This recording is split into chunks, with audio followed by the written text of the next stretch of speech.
So a couple months ago, I played the Ratatouille Xbox 360 game, and while I can appreciate the effort that went into parts of it, due to various problems with the controls and level design, the game was a bit of an infuriating nightmare to play. This video got a lot of comments telling me it's my fault for choosing the 360 version, the PS2 version is a million times better, and to put it simply, I should do PS2 version. So here we are, this is Ratatouille on the PS2. As you wish. We open under familiar circumstances. Remy and his big family of rats are chilling on a farm, and it's here we learn the controls. We can make Remy zoom about at insane speeds with dramatic motion blur, jump and double jump, climb on some surfaces, balance on wires, and roll around on top of balls to squish bugs. Here's the thing, all of these controls and gameplay elements are present in the 360 version, but here they feel so much better. The rat is just more responsive and reliable to control. Take this mechanic for example, where you balance on top of points and jump between them to the next one. Here, if you press square above a point, Remy will always land reliably on it. In the 360 version, I don't know if they tried to overcomplicate the mechanic, but it felt like you had to cross your fingers in the hopes Remy wouldn't just go falling to his death, which makes for a pretty frustrating time. So right off the bat, I was already much more relaxed playing this game, and it's a nice change of pace to control Remy in a way where you can rest your shoulders and breathe. I am relaxed.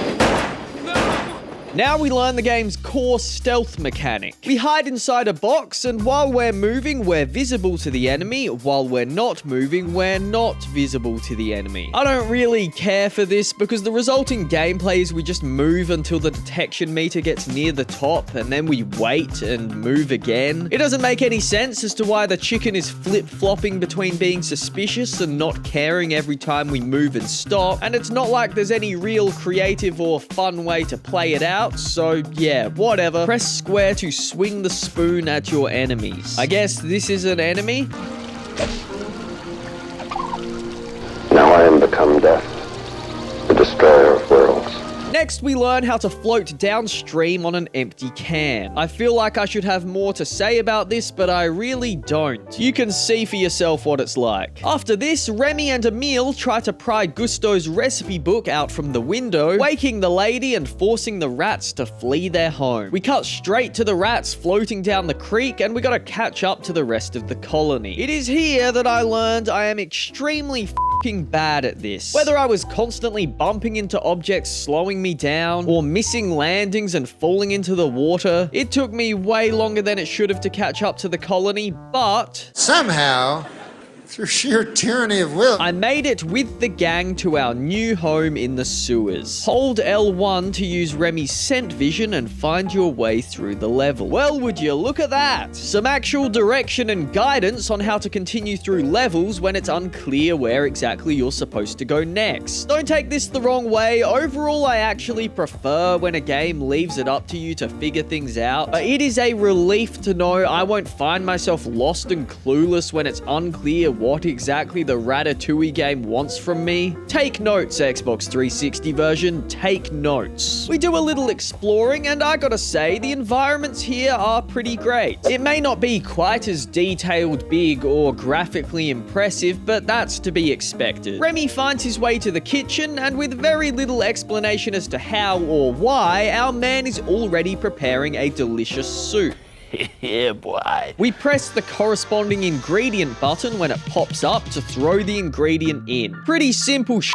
Nothing remarkable, but an easy on the brain brief bit of gameplay variety. Linguini catches us and we gotta get away fast, leading to my favorite gameplay Ratatouille has to offer: flying down the sewer pipes. If you manage to avoid hitting objects and you don't take your hand off the accelerator, the speed and airtime the game lets us reach is fantastic. While this did result in Remy being flung off the pipe on many occasions, the excitement of just how fast and loose we can go, it makes it hard to resist bombing the pipes any other way. It's good fun, and I'm glad this reappears throughout the game, getting more challenging each time. The only slight flaw I have is sometimes it can feel like your momentum is killed by something a little bit unfair like this, but overall it's cracking good shit.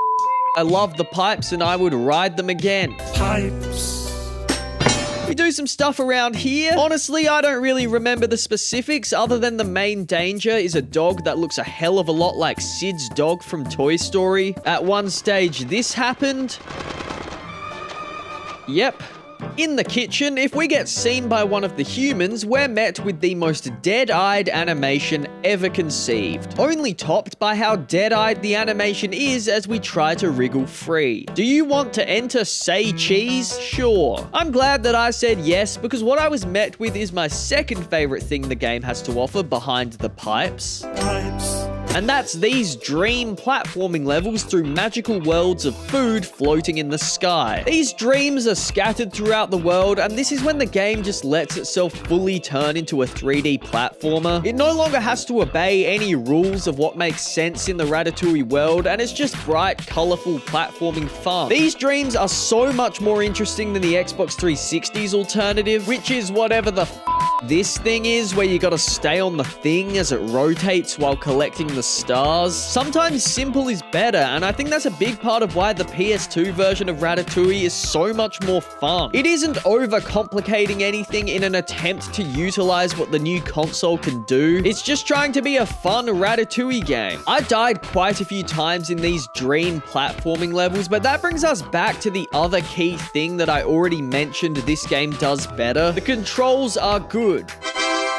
When I died, it always felt like it was because I wasn't patient enough or I wasn't aware enough of how things were moving. But when I think about it, if these food dream platforming sections were in the 360 game, it would have been an absolute nightmare considering how the rat controls. The one thing I will say the 360 version does better than this one is these long chase segments. It's definitely where the other game shines, as the amount of detail in the environment and things happening on screen at once, it's pretty cool. Here in the PS2 game, there aren't as many of these chases and they're not as good. There isn't so much going on, and as a result, they don't feel as messy and frantic. And for some reason, I found they didn't feel as responsive or reliable to control as the rest of the game. That said, Ratatouille on the PS2 does 90% of things better than the 360 version. To be honest, if you wanted to make the ultimate Ratatouille gaming experience, I'd say just keep the PS2 version but add all of the 360's chase levels. In my opinion, that would be the best of both worlds. Just quickly before I waste any more of your time, somehow this is the 8th rodent-based game I've played for this channel. So if you know of any rodent video games I haven't